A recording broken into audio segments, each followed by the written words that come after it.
Dans Fortress 1, il s'est évadé d'une prison souterraine. Mais dans Fortress 2, s'évadera-t-il d'une prison spatiale? Ben bien sûr que oui, hein, sinon ça serait con.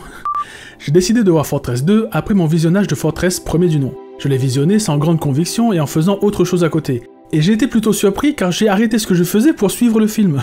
Même si l'intrigue est cousue de fil blanc et que c'est un gros nanar, hein, bon, faut pas se mentir, le film est plutôt fun à suivre. Il y a des passages marrants et une bonne progression des péripéties, de bonnes idées de mise en scène et l'intrigue se relance tout le temps. Comme dans le premier, l'histoire nous montre tout ce dont sont capables les systèmes de la prison pour ensuite permettre leur utilisation par les héros pour s'évader. De plus, ici le plan de l'évasion est un poil plus clair que dans le premier et on comprend un peu plus ce qu'il se passe et ce que les héros vont faire. Bien sûr, on retrouve quasiment les mêmes ficelles que dans le premier. Comment s'évader d'une prison spatiale si tu n'as pas quelques prisonniers qui s'y connaissent quasiment en tout, d'autres qui ont accès à certaines zones interdites, et quelques gardiens pour faire des erreurs. C'est assez classique dans les films d'évasion, sinon les persos ne s'évaderaient pour ainsi dire jamais. Aussi, il y a quelques passages où les héros arrivent à faire des trucs complètement invraisemblables. Mais bon, je ne peux pas vous le dévoiler ici sans spoiler l'histoire. En termes de points noirs, les vues extérieures en 3D sont assez inégales. Quelquefois ça fonctionne bien sans être transcendant, hein, vu l'époque, mais d'autres fois c'est vraiment pourri quoi.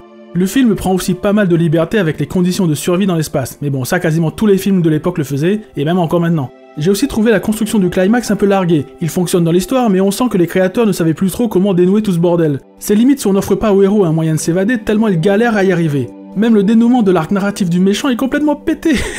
Je ne peux pas le mettre dans cette vidéo sans spoil, mais il faut que vous voyez ça tellement c'est nul quoi.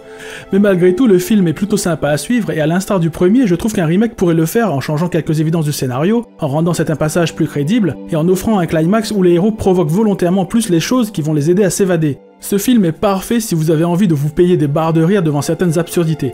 Bref, je vous le conseille si vous aimez les explosifs ultra sophistiqués pour faire sauter de vieilles portes de cabane en bois, ou que vous n'avez jamais vu un héros badass se faire capturer avec un vieux filet de pêche à 3€ chez Decathlon.